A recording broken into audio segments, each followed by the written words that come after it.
Hello everyone. So today we're going to start on 7.2, and I know it sounds a little weird because we actually didn't do 7.1 yet, but I always like to start 7.2 to talk about just what multiple integrals are before we actually get to talk about 7.1. So we'll probably do about 2 videos on 7.2 to give you the idea of what we're doing, and then we go back to 7.1 and actually try to figure out how to do it. So it's exciting because chapter 7 is a start of our integral calculus, and as you might suspect, that means we'll actually go and start talking about integration. So if you don't remember integration from BC calculus, you really need to go back and look at your notes and try to remember, especially some of the technique about integration you're going to have to know how to do, because otherwise you're not going to be able to do some of these questions. And clearly I would not be able to go through, like, talk to you or show you how to do all this integration technique that you have learned from Mrs. Dillon's or Mr. Ambrose, because we just don't have the time for that. So you're going to have to do some of your own study to make sure you remember how to do this. So what we're going to talk about today is what does integration mean when we come to multiple variables, multivariable calculus. So, but before we do that, how about let's start with what you already know from last year. So, let's see. All right. So let's see. Recall from BC calculus. If you are given, actually maybe I'll write this first, the definite integral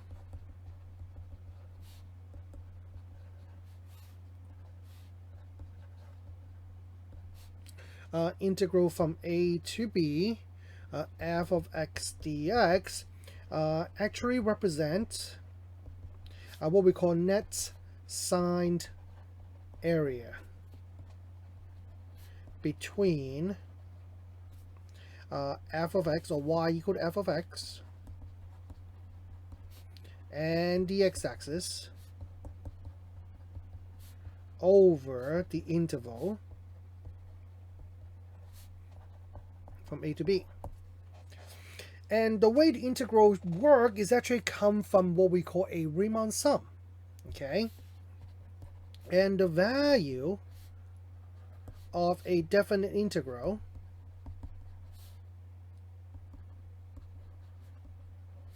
is actually approximated using what we call a Riemann sum, and eventually allow the Riemann sum to become a infinitely accurate value, and that become what we call the definite integral. And of course the question is, how do I make it into an infinitely accurate value? By a Riemann sum, which is named after the mathematician who came up with this method, using what we call the rectangle method to create this Riemann sum. So this process that I'm going to discuss right now about how to set up the Riemann sum and how it evolve into a definite integral is going to be something that we'll use a lot on many other things. So make sure you get used to it, make sure you understand the concept of it. One of the most important things is to understand how to set up this Riemann sum. So let's give it a try and see. So I'm sure you recall this discussion from BC calculus. So let's assume we have a function f, and for simplicity reason, I'm going to assume that function f is completely positive between a and b. And so the problem that we try to figure out is this: if I now box in this area right here, what is this area?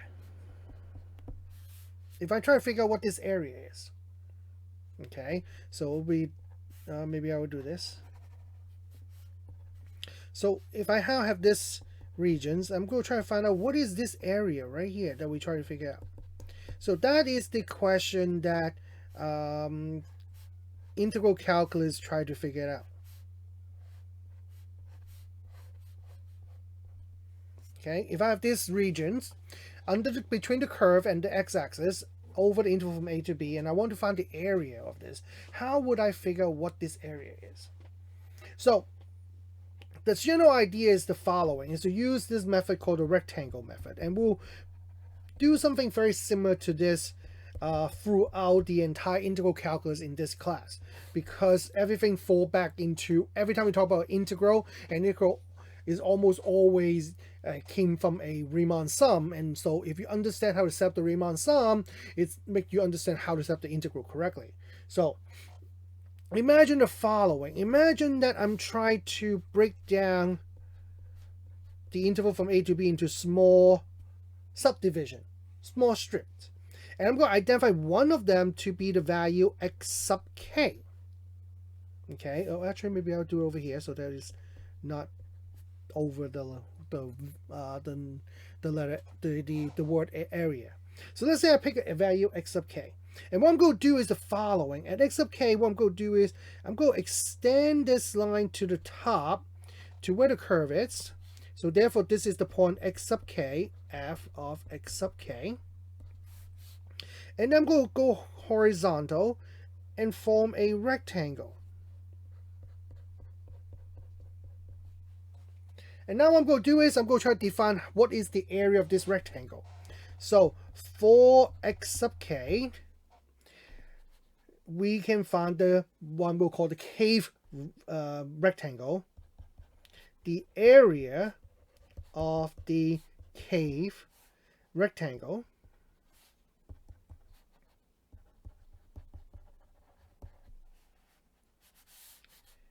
is given by this formula. I'm going to call a sub k, and that would equal to the height of this rectangle, which we define it to be f of x sub k, multiplied by how wide this interval is, which I'm going to call that delta x sub k. And so that gives out one of this rectangle. And so now the idea is, what if we repeat this process, and draw a whole bunch of these.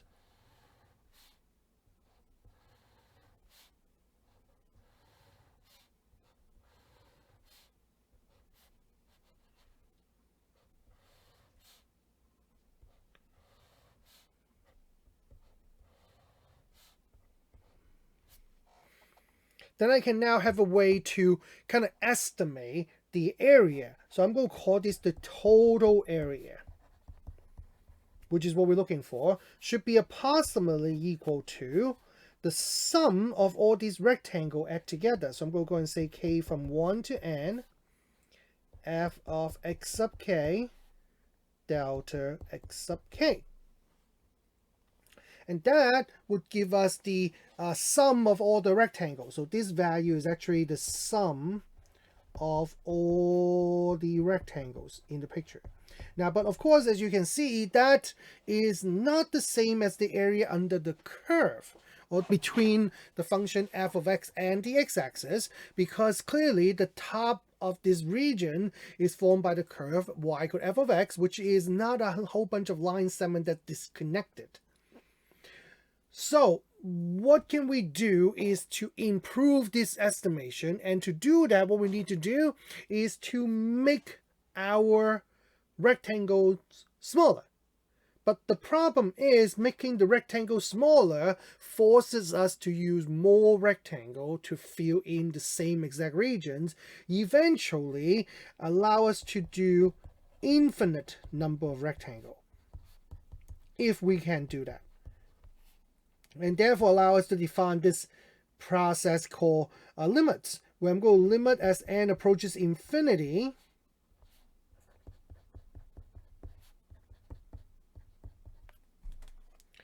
the summation from 1 to n, f of x sub k delta x sub k. So this expression right here is what we refer to as a Riemann sum. And a Riemann sum is an infinite sum that converges to a value. And that value we refer to as a definite integral. So the way it's evolved is the following. It's turned into this integral from a to b, f of x dx. So the idea is that the limits and the summation turn into what we call the integral symbol. because the integral symbol is a elongated S, which is stand for the sum. The height become our integrand, and our width of our rectangle become our differential. So, and you, by now, you being my student, you should know I like to name things. So this is called the integral symbol. Oops, integral symbol. Okay, and then the a and b are called the upper and the lower limits. So a and b are called the limits. Integral symbols with limits. The f is called the integrand, which is basically the inside, and that's usually in this case represent the height. And then this little thing right here is called the differential, which is usually used to identify the variable that we're integrating, which kind of have to match with whatever the variable the integrand is in. And that, technically speaking, is like the width of our rectangle. And so therefore, even though the mathematical notation look complicated, but it still talk about nothing more than the integral symbol, sum of height multiplied by width, which is the integrand and the differential. And this expression right here is defined to be the area, or technically speaking, net sine area. Maybe I should write that. Net sine area between y equal to f of x and x-axis, oops,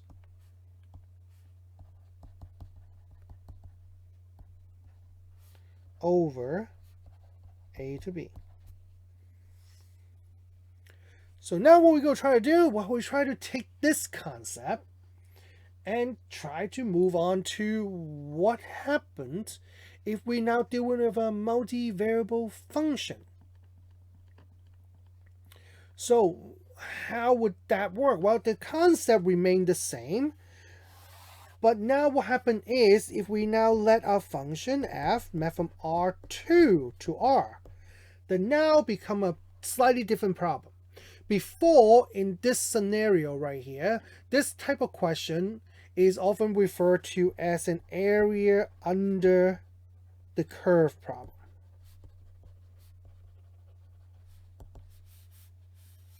Okay, because the function f form a curve in R2, and so when you try to find out layer regions in R2, then you're actually finding the area. So that makes sense. So now what will happen if I now move on to a function map from R2 to R? Well, let's say this function is z equal to f of xy. So in this case, what does f actually represent? Well, f actually represents a surface in R3. So imagine the surface is something like this. So here's my x, here's my y, here's my z, and let's say here's my surface. Then we were to do an integral, what would that be? So here comes the big question. What would happen if we integrate f of xy over not a interval, because that would be in R2, like interval from a to b, but here now, because two-dimensional, I'm going to say integral over a restricted domain, which is basically referred to as a closed region. So what would happen?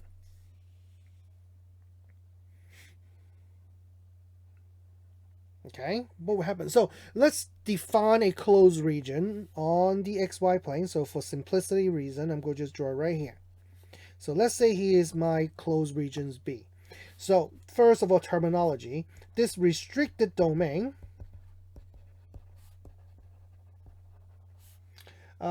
would kind of have to be a closed regions.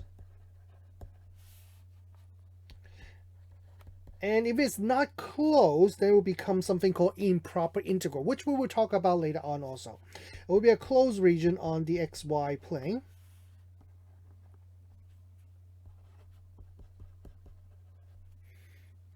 In this case, regions B, and it has a name. It's often referred to as the regions of integration.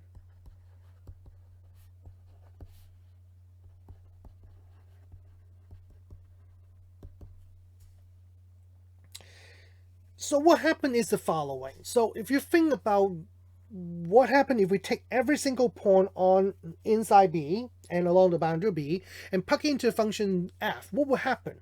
What would happen is it would actually kind of form some kind of shape on the surface of f. And therefore we can then define kind of these regions right here, that kind of gap between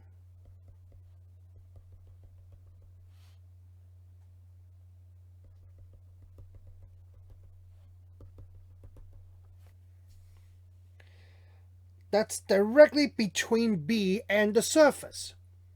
And now that would allow us to actually define a volume. Because volume under the surface, well, in some cases could be over, depending on where the surface is, but area volume under the surface, z equal to f of xy. That would be what this integral would try to figure it out. Now, important to understand is that an integral can actually have a lot of different interpretation on what you can do with it. Some integral represent volume, some integral represent mass, some integral represent forces, energy. It could be a lot of different things. So, but one of the most kind of basic interpretation from a geometrical standpoint we interpret it as finding volume. Just like when we did, when you learn integral from last year in BC calculus, one way to interpret it is to interpret integral to find area under the curve, but technically speaking, it could also be used to find volume, to find average value. So it's really depends how you interpret it, but we are here trying to talk about one of the most common interpretation of it to kind of give you a starting point and to try to understand what the integral actually represents. So in here, as technically speaking, is the volume under the surface, but realistically, it should technically be, more accurately, it should be called the net volume, net signed volume between z equal to f of xy and the xy plane. So that's probably a better way to actually represent it. But if your surface is always over the xy plane, then it would technically speaking be just volume under the surface, f. So now come the next question is, how do we actually find that? But before we do that, let's try to understand, what if we don't have a function that went from R2 to R, but R3 to R and higher? What will happen? Well, first thing is that I cannot no longer draw your picture to illustrate what happened to them, because I really cannot draw anything in R4 or higher.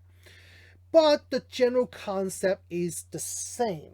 Okay, so let's try to follow the logic. If I have a function f that went from R to R, then this function is a curve in R2, and the integral of f is basically area in R2. Okay, so that's what you learn in BC calculus. What I just showed you is this. What happens if you have a function f that went from R2 to R? Then that will be a surface in R3. And the integral of f, in this case, is basically volume in R3. So now comes the big question. What would happen if I now do f that went from R3 to R? Well, simple. Remember what I told you? One of the most powerful things in math is to learn to follow a pattern and follow some kind of pattern and lead to our conclusion. So here, the simple idea is, well, a function that from R3 to R would be a three-dimensional surface in R4.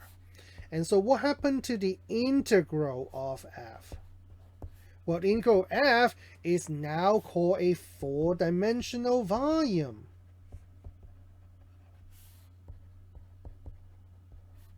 In R4. So now we just simply do the same thing like we did with surfaces. We add on to a dimension to it. Okay, a three-dimensional surface in R4, and then the integral is still finding what we call quote-unquote volume, but this volume is not just for three-dimensional object, but for fourth-dimensional object, a four-dimensional volume. Okay, and of course this pattern can continue to a function f that map from Rn to R, and that will be a n-dimensional surface in Rn plus 1, and the integral of that is basically n plus 1 dimensional. I'm going to actually write on the next line, n plus 1 dimensional volume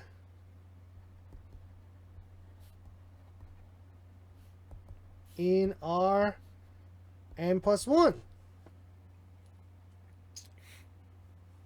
So now we can define pretty much any variable function the same way like we do with R2 to R, but we just tag onto the dimension for the surface as well as for the volume.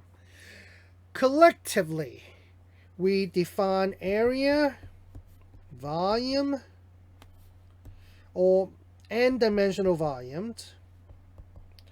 We have a general term for that, n-dimensional volume.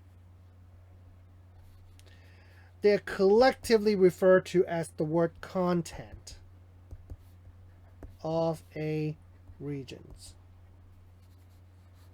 So the word content basically just meaning what's inside something. Okay, so if you talk about a closed loop, then you would say that the content would be what's inside this closed loop, and that would technically be called the area. If you have an enclosed surface, then what's inside would be what we call content also, but this content is what we refer to as a volume. And then if you have a enclosed surface in higher dimension, then what's inside of it would be called content also, but would be also referred to as an n-dimensional surface, okay, or n-dimensional volume, okay. So keep that in mind. So the word content actually just meaning a generic term for area, volume, and dimensional volume. So now comes the big question. Now that we know, like have some terminology, how do we actually form the volume under a surface? So obviously the problem here is that I cannot show you or draw you a picture to illustrate the process involved in any dimension other than R3. Okay, but the concept that I'm present here, technically speaking, will work as long as we kind of move everything up the dimension to what we need. So show you how this works if in the case of R2. So let's say we let the function z equal to f of xy. And we also going to let b be a closed region on the xy plane.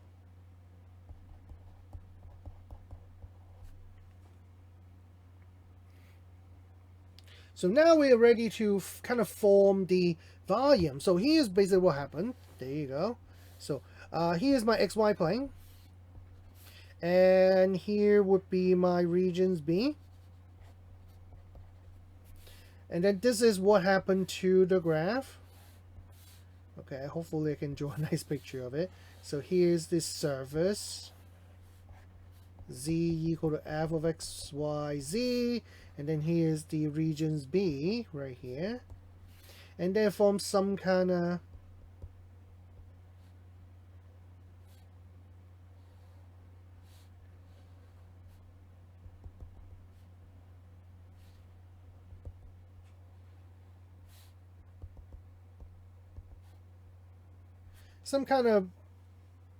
columns, I guess, that would encode some kind of volume in it.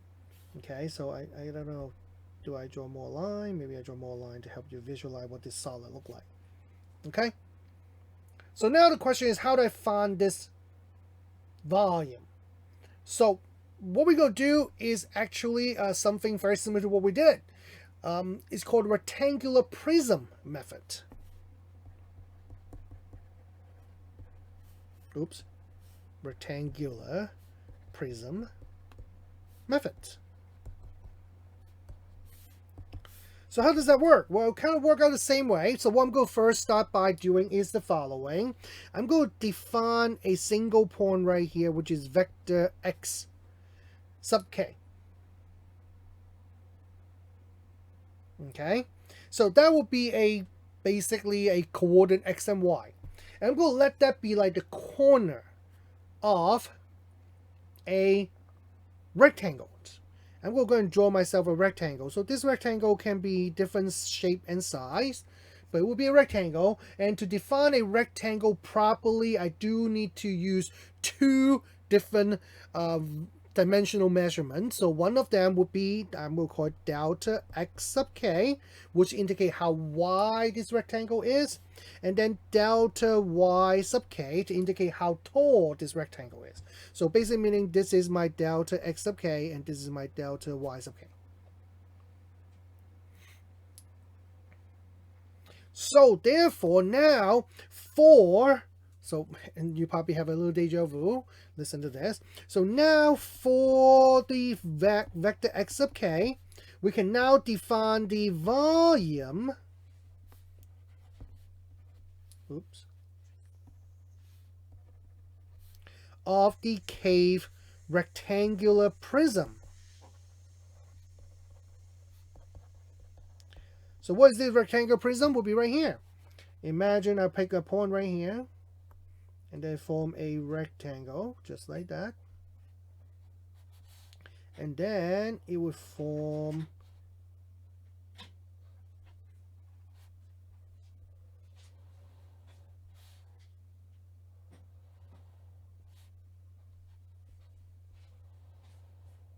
a prism right there. And we're going to assume there's a rectangular prism, meaning that we assuming the top is actually parallel to the bottom, which is parallel to the xy plane, which we know is not true because that will kind of require the surface to be kind of flat, which we know is probably not the case. But if I assume that is true, I will be able to estimate the volume, which is what we're trying to do. So in this case, what is the volume of this rectangular prism is going to be? Well, to calculate a rectangular prism, the basic idea, the basic volume is the height, which in this case I'm going to define the height to be where the z value would be at x sub k, multiplied by the base area, which in this case I'm going to call it delta a sub k. So in this scenario right here, this right here become the height, and that become our base area.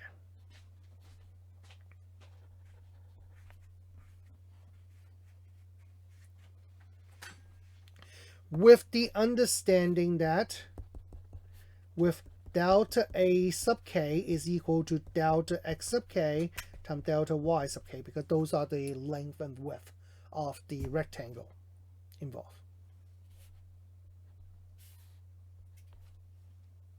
So now that gives us one rectangular prism. So what we're going to do is to do a whole bunch of them.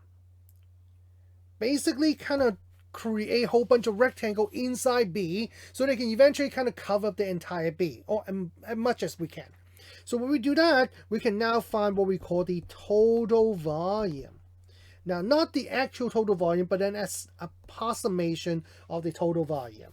And that would equal to summation k from 1 to n f of x sub k delta a sub k. And if you're looking at this and like, wait, that's look like I just saw that, and you are correct, you just did. As a matter of fact, right here. Except that in here, our base is just delta x sub k, but now our base is now a base area, which now become a sub k. So that gives us an approximation to the actual volume. So what happened is, now what I'm going to do is to form the total volume. So what would be the total volume? Well, it would be allow this process to go to infinity.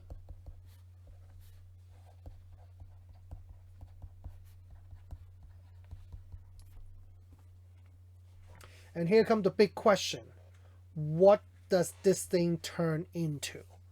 Does it also turn into something? Well, first of all, before we move on, before we end today's video, this is also referred to as a Riemann sum. But does this Riemann sum actually add up to some kind of volume? All right, unfortunately, my time ran out, so we're going to continue talking about this tomorrow. All right, talk to you guys in the next video. Bye-bye.